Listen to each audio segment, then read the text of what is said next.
Bismillahirrahmanirrahim. Assalamualaikum warahmatullahi wabarakatuh. Hi everyone, my name is Harold. You also can call me Firdaus. I'm all the way from Singapore and I'm 33 years old this year. My ethnicity is Chinese, so you can also call me a Singaporean Chinese. And I reverted to Islam on the 2nd of November 2014, so that's 7 years ago. Previously, before I became a Muslim, I was born and baptized a Catholic.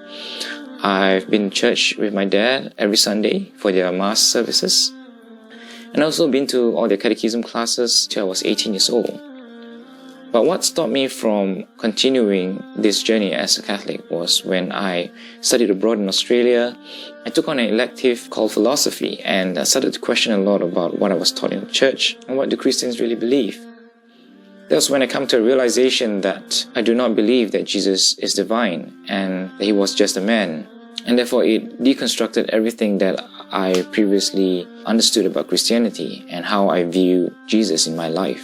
I do not believe he's God, and that in essence took me out of the fold of Christianity. I also did not agree with a lot of the other practices that I practiced in church, so I became an atheist, someone who actually didn't believe in any religion at a point in time. I studied other philosophies and believed that I could make myself happy and everyone else around me happy. I would be leading a happy life and I would probably die happy. So I've done everything that I can. In Australia, I partied hard with my friends and studied hard also, of course, but all I did was try to bring positivity into my life and to everyone else's life. But that wasn't enough because one day, I got a call from my parents in Singapore and they told me that my grandma passed away. And that got me to question if I could bring so much positivity into my life, why is it that I could not control death? And death was something that is really sad. So I wondered really hard, who is in control of death? If I was in control of my own destiny, why couldn't I control death? And that was when I started to believe that there's actually a supreme being out there. But I did not want anyone to tell me, or any religion to tell me, who this supreme being is. Because I believe that all religions at that point in time was just a human construct, something that we made to comfort ourselves to get through life. And so I just became an agnostic. I led a life without a religion. I thought that as long as I believed there's a God, it was enough.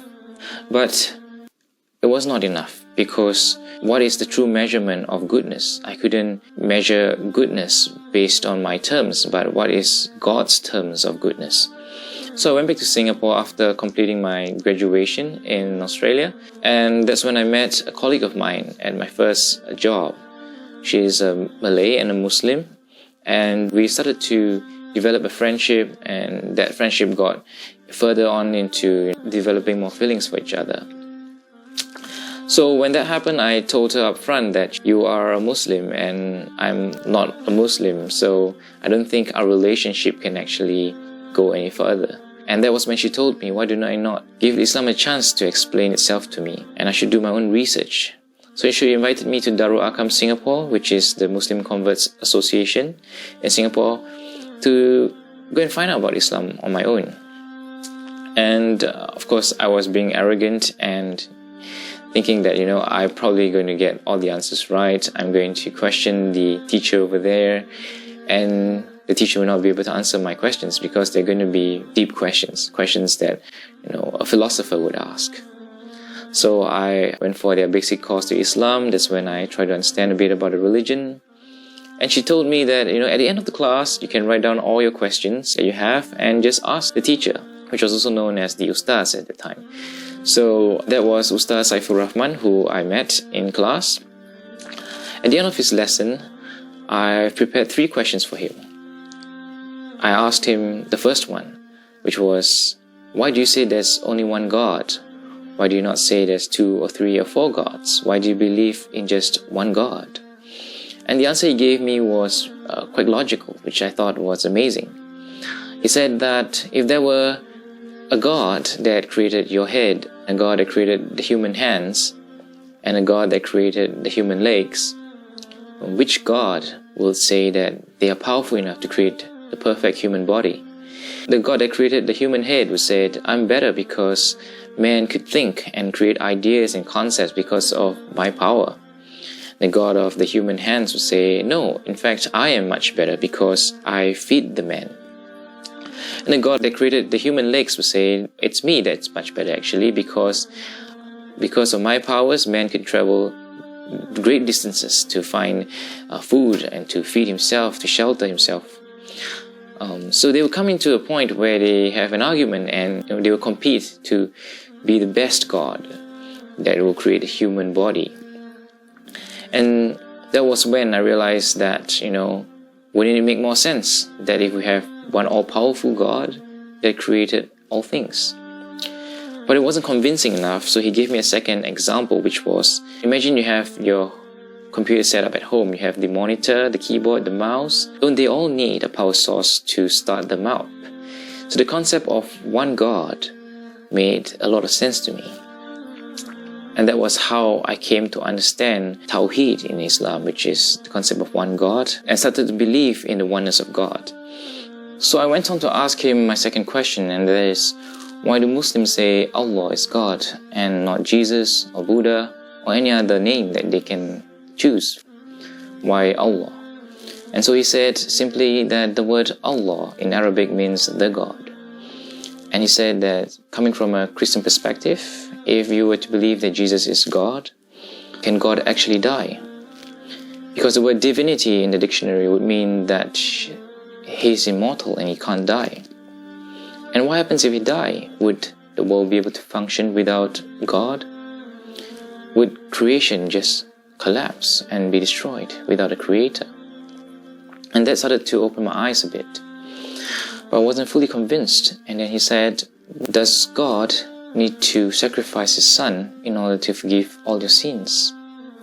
Would it be more merciful coming from a God that says, I forgive you the moment you ask for forgiveness? Would a God be more merciful to forgive you if you ask for forgiveness? And that made a lot of sense to me, because why do we need to have a human sacrifice in order for God to forgive us? So I said, okay, Jesus is not God, so what about Buddha? And he gave me a simple answer to that also. That said, from his understanding about Buddhism, is that Buddha did not even say or claim that he is God. From the holy scriptures of the Buddhist, Buddha was teaching a way of life, how to live a good life, and very much how to be a good person in this world with the absence of God.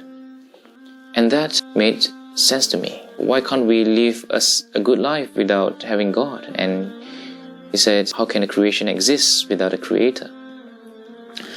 If there's no creator, there would be no creation. And so Islam felt really complete to me. So I went on to ask him my third question, and that is, what do Muslims believe in? Why Allah? Who is Allah? And he said, Allah to the Muslims is that He is the one and only, creator of the heavens and the earth, the eternal and the absolute. He neither begets nor is He begotten. And nothing in this world or anywhere else can be compared to Him. And that is the fundamentals, the basic of understanding who God is to the Muslims. And that made a lot of sense to me, because if God, the Supreme Being, the all-powerful Being, is all-powerful and almighty, how can anything physical or anything in this world be compared to Him? Take for instance, we have our five senses, and they're all limited. What we can see, it's probably only 180 degrees the most. Our taste buds going to taste certain palates, and our hearing, certain decibels, we can't hear them. Everything that we have in this world is limited. And the universe is something that is infinite. So how can we use something finite to measure something that is infinite? And if we believe in an all-powerful and everlasting God, creator of the heavens and the earth, how can we then limit all His power using our limited senses, saying that He's a man, or by saying He's anything else in this world? It would only be a fraction of who He really is. And that's why I came to that realization. But I wasn't really ready to be a Muslim yet, because there's a whole lifestyle to live if I wanted to be a Muslim. While I was still studying about Islam, I went to study about the prophets, all the prophets of Islam, what do Muslims practice in their daily lives. And I found that the hardest thing to do would be fasting, because I've never fasted my whole life. And also, I did not want to keep my girlfriend at the time from waiting. So I thought I should give her an answer soon if I really wanted to be a Muslim, and whether this relationship should go on. So I thought to myself, I should take on the challenge and try to fast, since the month of Ramadan is around the corner, and to use this opportunity to see if I can really go through the fasting month. And Alhamdulillah, Ramadan came. I tried to fast, and I managed to do all the 30 days of fasting. I was so amazed that I could do it. And somewhere around the last week of the holy month of Ramadan, so this is the turning point of the whole story. I had a dream that I was walking down a hallway towards a man who was sitting on a couch, and he had this really warm presence towards him, a welcoming smile. I felt really invited to get closer to him. So I went towards him, and he smiled at me. And all he said was, "Brother, when are you going to be part of the family?" And immediately I woke up after that question. I started to think to myself, maybe I've been reading too much about Islam, maybe I've been doing too much research on it, that I started to have these dreams. And on the same day, a Muslim friend of mine invited me out for dinner. And we had dinner, and he said, "Hey, Harold, I've been seeing you going to the conversion center to learn about Islam. My friend's name is Ibrahim, by the way. Are you thinking of becoming a Muslim?" And I thought it was quite a coincidence that I had a dream the night before, and now, he's asking me this question. But I wasn't ready to embrace Islam. I was just thinking it's a coincidence. I went home that night. MashaAllah, amazingly, I had the same dream again. It was a recurring dream. So I woke up, I remember it was a Saturday morning. When I woke up around 8 or 9 in the morning, I sat on my bed and said, this can't be happening. This dream is happening again. And I think maybe God is asking me to do something about it. So I took the Bible out and the Quran. I was given the English translation of the Quran. And I set it on my bed at first and looked at both of these books and said a simple prayer before I begin. I said, "Dear God,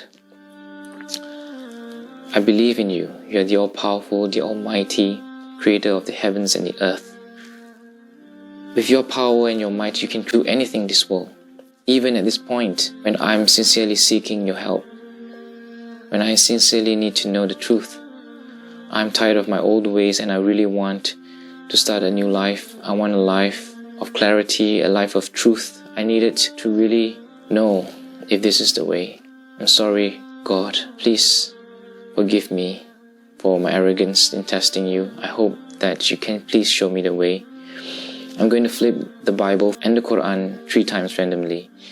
And whichever verse or passage that my eyes set upon, I pray that you give me clear guidance, that is, this is the truth. That it will be crystal clear, a message from you saying that this is the truth. Just follow me.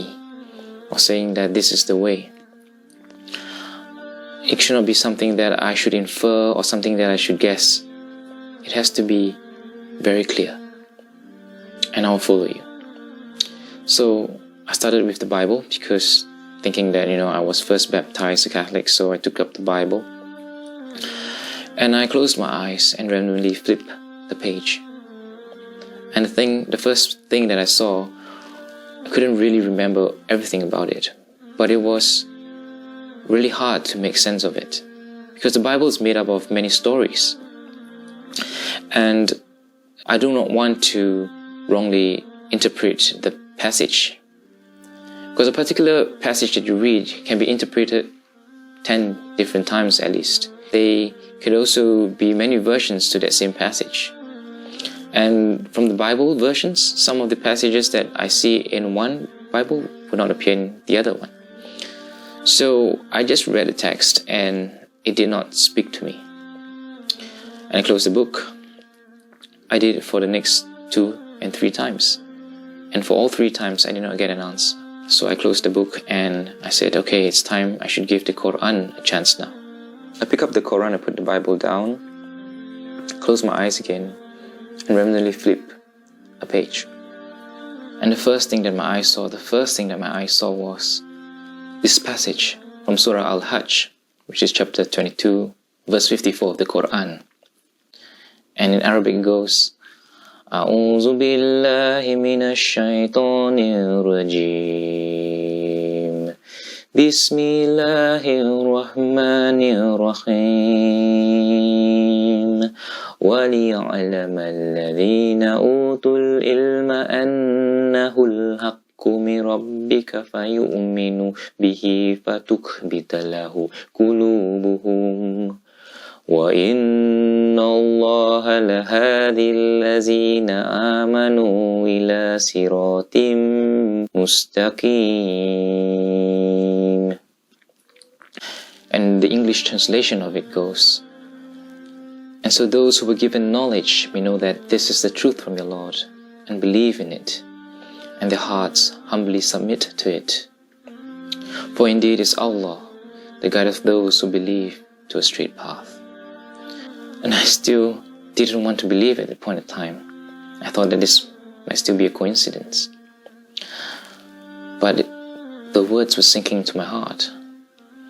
And I said, I'm going to give it another try. So I closed the book, closed my eyes again, and randomly opened up the book. And this time I was brought to a totally different page, a different chapter altogether. Surah Fussilat, which is chapter 41, verse 53 of the Holy Quran. And in Arabic it goes, أعوذ بالله من الشيطان الرجيم بسم الله الرحمن الرحيم سنريهم آياتنا في الآفاق وفي أنفسهم حتى يتبين لهم أنه الحق أولم يكف بربك أنه على كل شيء شهيد. And the English translation of it is, and we'll show them our signs in the horizon and within themselves until it becomes clear to them that this is the truth from your Lord. But is it not sufficient that Allah is over all things a witness? I was completely blown away. The second verse and the first verse was like part of a bigger conversation that I was having with God. It was like the creator of the heavens and the earth was speaking directly to me, and it was so amazing and mesmerizing and powerful at the same time. It wasn't like a bad feeling of being terrified, but it was a feeling of awe.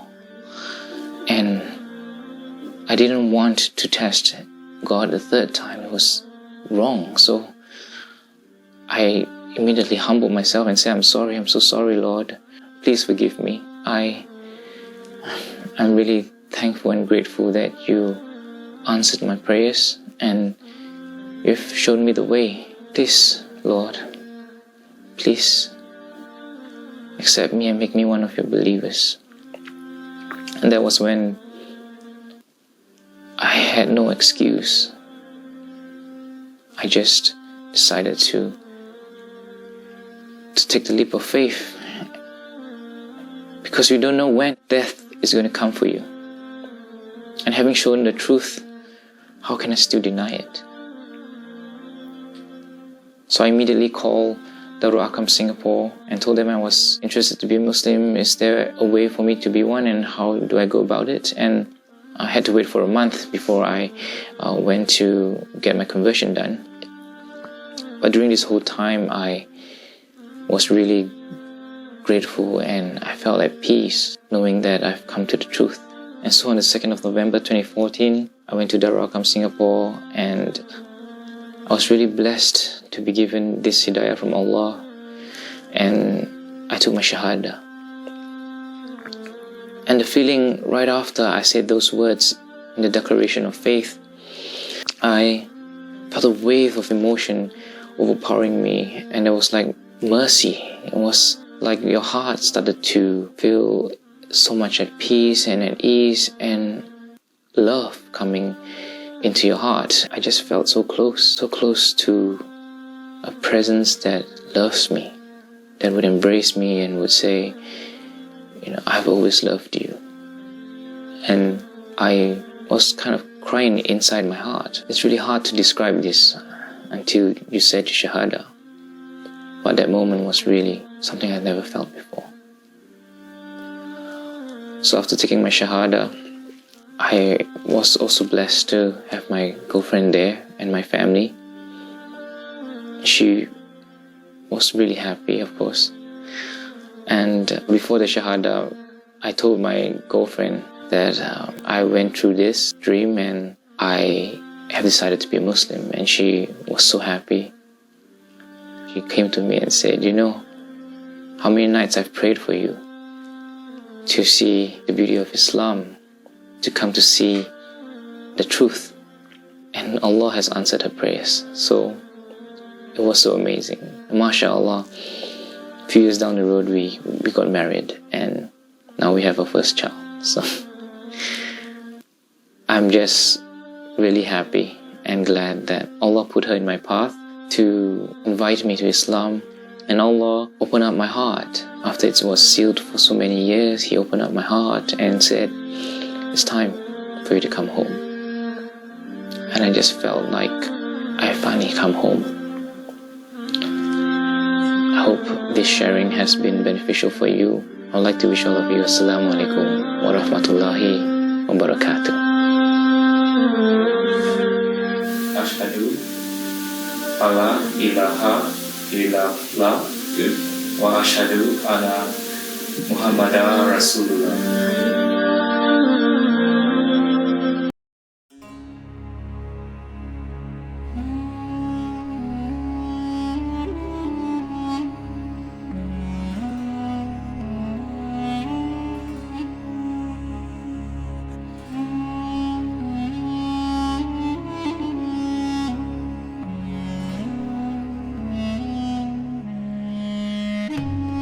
Thank you.